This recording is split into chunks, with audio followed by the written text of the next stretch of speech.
Let's have our seats in the presence of the Lord. And I pray that God Almighty will bless us in the mighty name of Jesus.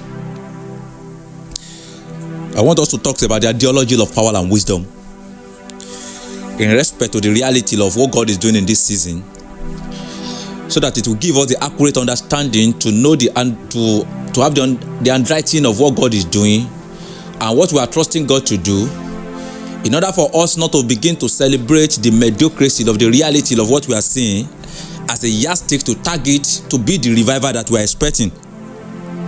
Because if care is not taken, if you don't have the understanding of the move of God, there is tendency for you to see what is not the move, to thank it to be the move of the revival.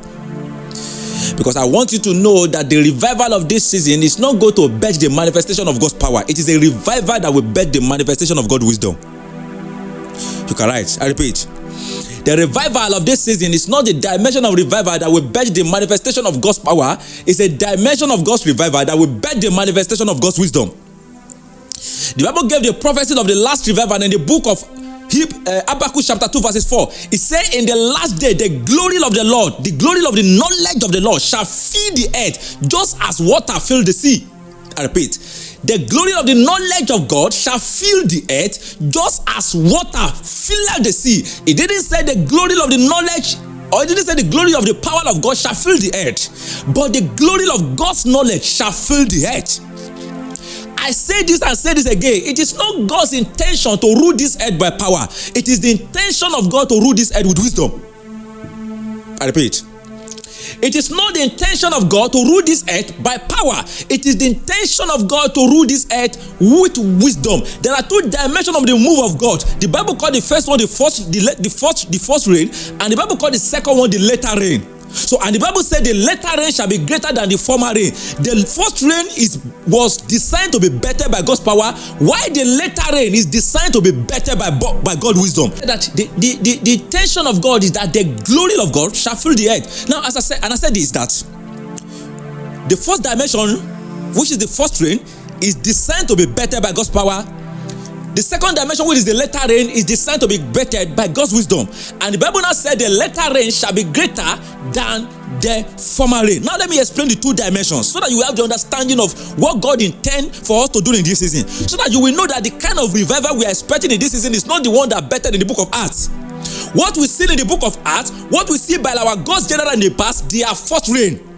That is not the manifestation of the latter rain. The manifestation of the latter rain is designed to be bettered by the wisdom of God. Let me give an example. You are sick as a result of malaria, and you go to the hospital, and the doctor provides a cure. That is a dimension of God's power. When another doctor rise and give you prevention from the cure, that is another dimension again. So the first dimension is power. The second dimension is freedom from the cause. So there is difference between when you are free from the cause of malaria and when you are cured from the problem of malaria. So when cure came, we call it revival. But we fail to know that when the cause is being prevented, that is the highest revival. I don't know, maybe somebody is getting what I'm about to say. A cure to problem, then a prevention from the cause. So wisdom prevents you from the cause. Then power deliver you from the cause, give you the cure. So power provide the cure, while wisdom prevents you from the cause. So wisdom prevents you from the cause of a problem, power deliver you from the cure of a problem.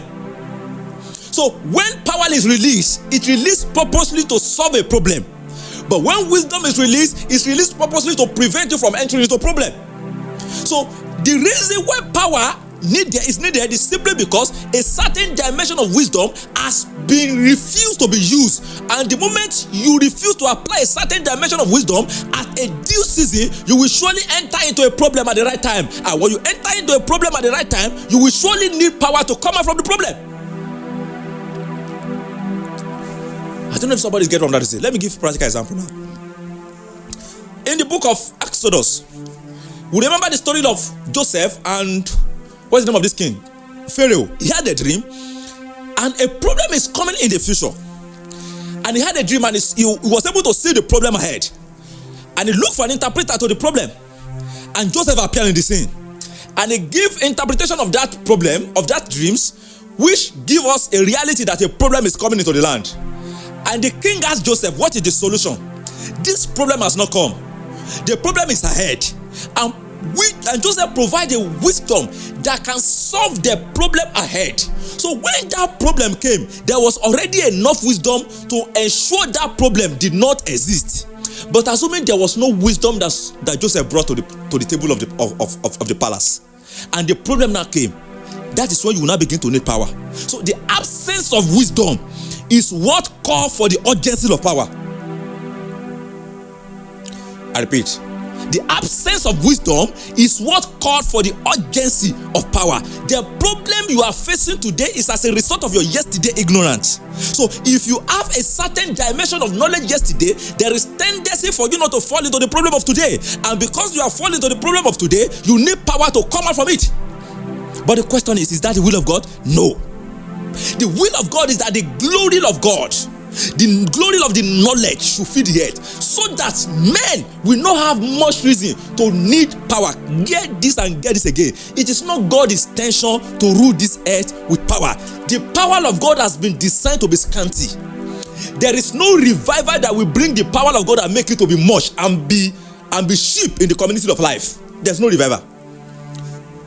Right from the Bible, it will just look as if the power of God was much in the book of Acts. The power of God was not much in the book of Acts. Those that manifest the power of God in the book of Acts, they are not up to 10.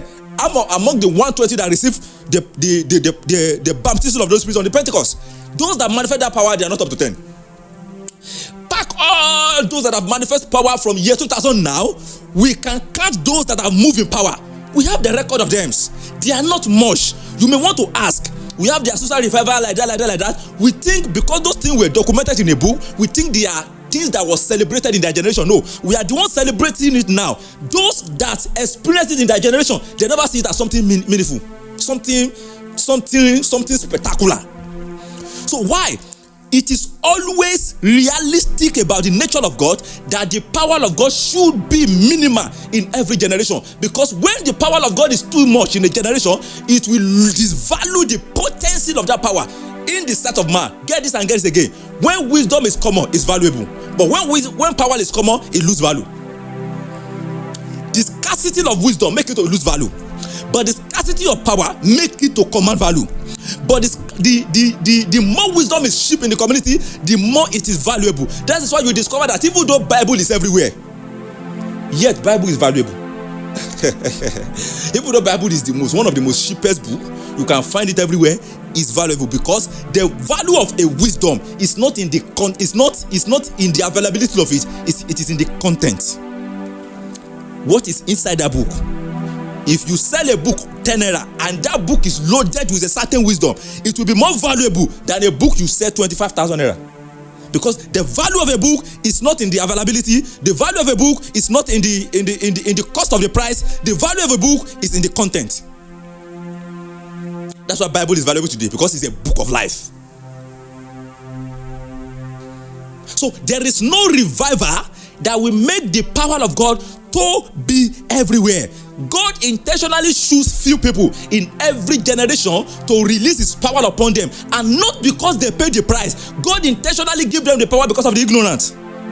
Because when you see a man operating in power, 90% of his followers, they are ignorant people. Because those that have problem today, they are people that are ignorant yesterday. So they will surely need men who carry power to deliver them out of the problem. Because revival is not manifestation of power. You gather 5,000 people in the crusade and 20 people healed. What happened to the 4,852 people? And you call that revival? You gather 10,000 people in the crusade and 100 people cripple raise up. Then what happened to the 9,000? What happened to their life? And we call that revival. That is not revival. But the plan of God is to establish a system called true wisdom, where thousands of people can apply it and they come out of problem for life. Because the manifestation of a certain dimension of wisdom can bring solution to a generation, not even to an individual. But power doesn't bring solution to generation. Power brings solution to individual. It brings solution to some few set of people. But when it comes to the manifestation of wisdom, it doesn't bring solution to individual. It brings solution to generation. A power gets to the Red Sea and it divides the Red Sea and it cross. And when it cross, the water close back again. But when wisdom gets to the Red Sea, it creates a bridge. He created a bridge on the Red Sea. So when bridge came to the Red Sea, he went through the bridge, and generation coming doesn't need to get to that bridge and be looking for a rod again. They cross through. Because I just don't know. I say this and I say this again. Africa is in problem today, not because we are prayerless, because we disvalue the efficacy of wisdom. We disvalue the efficacy of wisdom. And until we begin to seek wisdom, I say this, even though you pay 25% tithing every week, you will still be poor, because there is no relationship between sowing seed and prosperity. There is enough relationship between wisdom and prosperity. God just have you remembered that in the miraculous life of Jesus, there is no single person that Jesus do financial miracle for. There's no single person. There are many poor people in the day of Jesus. There's no single person like this that Jesus say, by this time tomorrow, you will be rich. Divine favor, divine breakthrough, supernatural turnaround. There is nothing like that. The same thing to the apostle. There is nothing like that. The question is why? Because there is the problem when it comes to the issue of sickness, you can attach it to demon. Get this now. When it comes to the issue of calamities, you can attach it to demon. But when it comes to the issue of poverty, the problem is ignorance. There is connection between foolishness and ignorance and poverty. So when Jesus came, he doesn't need to deliver them from poverty. He knows that the solution to their poverty is just wisdom. So he said, I came, the anointing of God is upon me to preach good news to the who? To the poor. Not to deliver the poor, to preach good news to the poor. So what the poor need is a revelational message that can deliver them out of that poverty, not by breaking them out of the yoke, but by delivering their senses.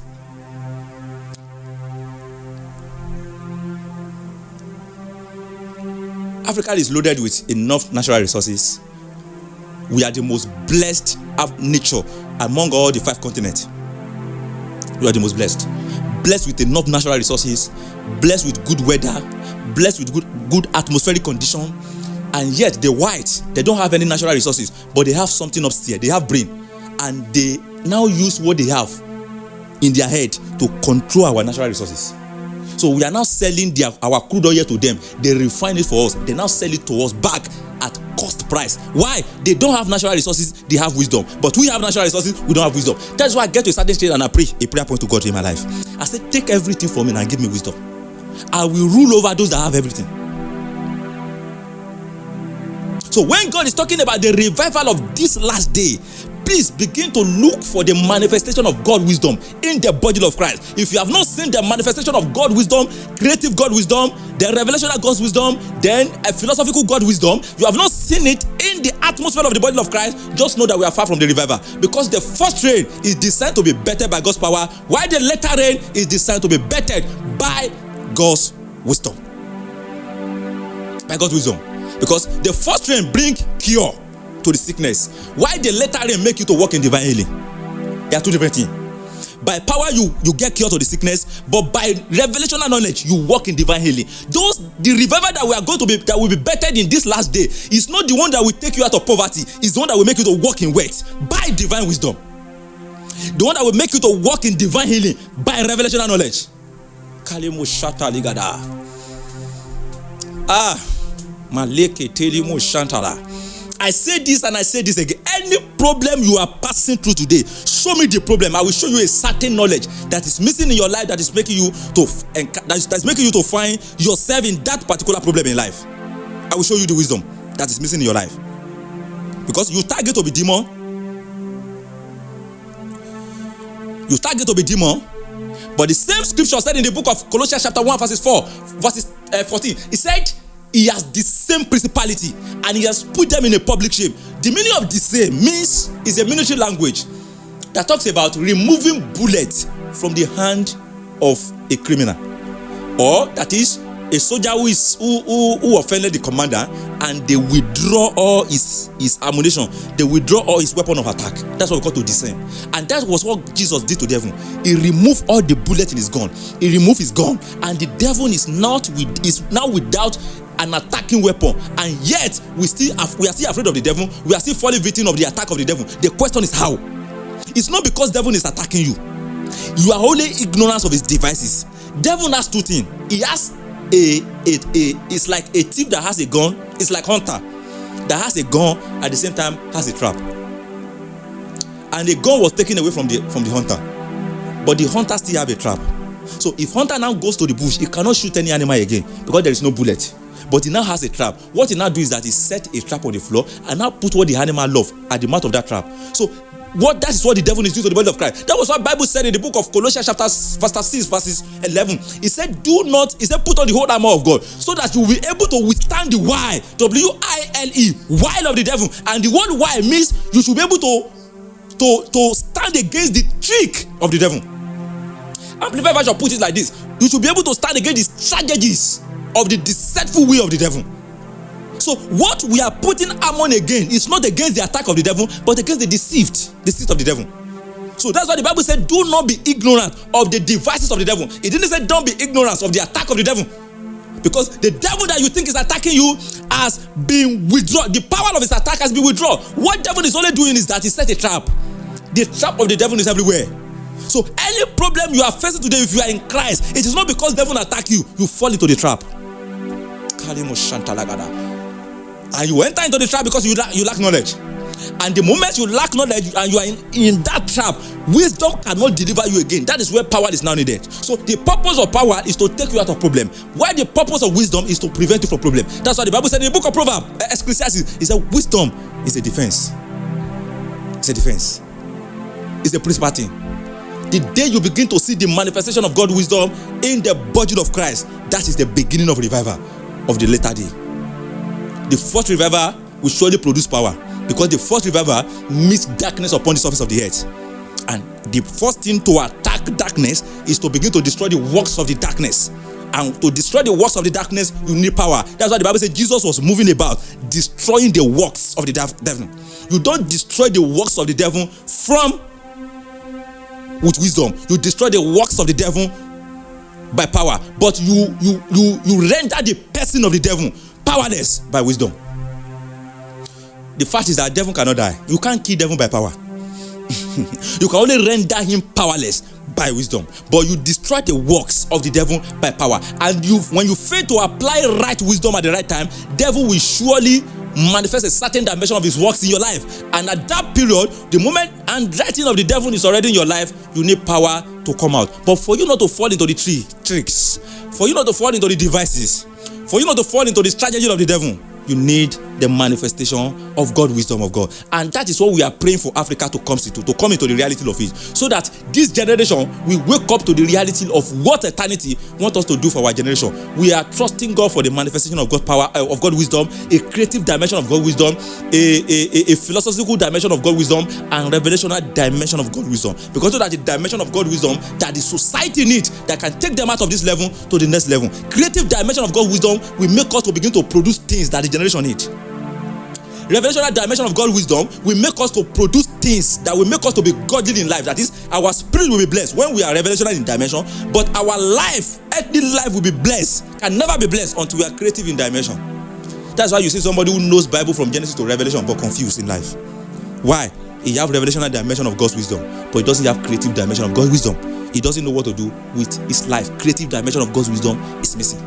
And until that three dimension is balanced, creative dimension of God's wisdom, revelational dimension of God's wisdom, and the philosophical dimension of God's wisdom, you can never attain the reality of what God has in plan for us. See you in the next teaching, where we'll be talking about these three dimensions of God's wisdom and the efficacy of it to the body of Christ. Thank you very much.